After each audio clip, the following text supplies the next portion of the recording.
In the South Pacific Ocean, I held my breath, plunged in, and swam deeper into the water to get closer to the schools of white-tipped sharks huddled at the bottom of the ocean. With my flippers, I pushed myself deeper into the water. The now useless snorkel was my only reminder of air as I kept going, with only my mask for navigation.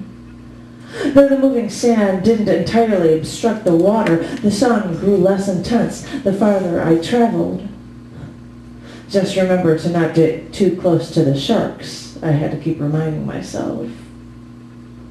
I almost froze when I spotted the stingray.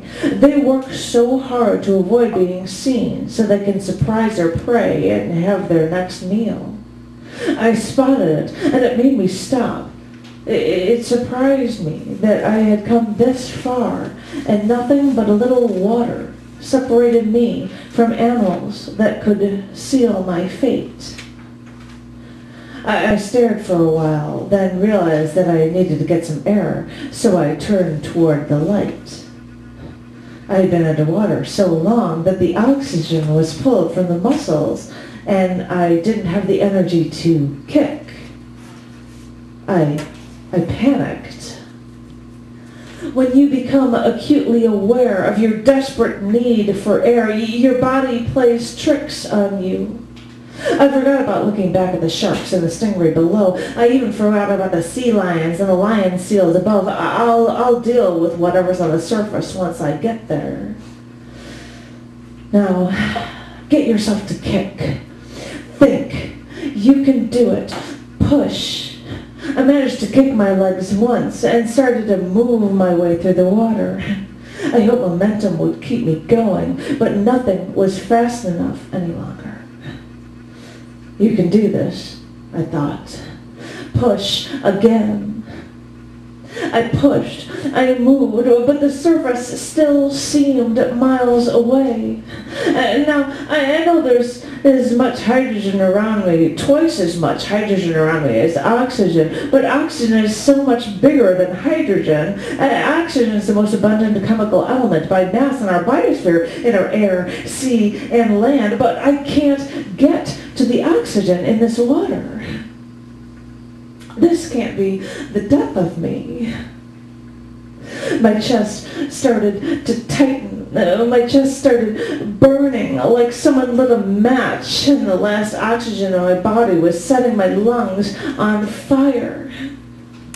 I clenched my teeth tighter around that snorkel mouthpiece. I know I couldn't breathe yet, but I couldn't let this piece go free and possibly move my mask while I was trying to save myself.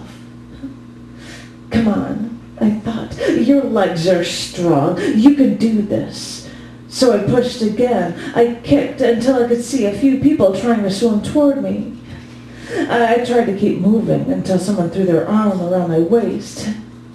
I hoped they would be able to breathe for the both of us until we broke the surface. I remember feeling wet sand being pushed along my skin as they dragged me out of the water until they let me lay on my side so I could cough. I had no water in me, but I had to do anything I could to get myself oxygen again.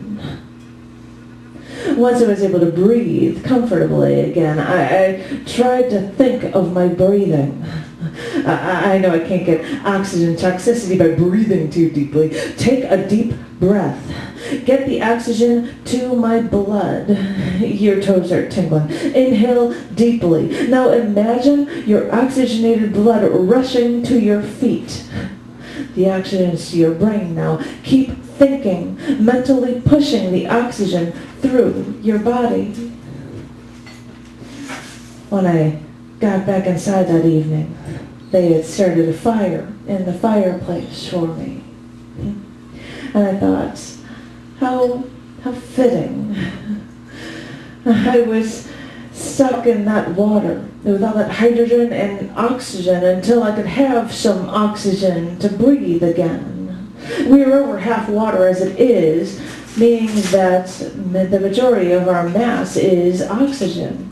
And there I was, now at a roaring fireplace with oxygen fueling the fire. It's funny how on this one day, a basic element like oxygen could help me go to places where I've never been before, could warm me up at the end of the day, and could show me, in its absence, how crucial it was everywhere in my life. Thank you.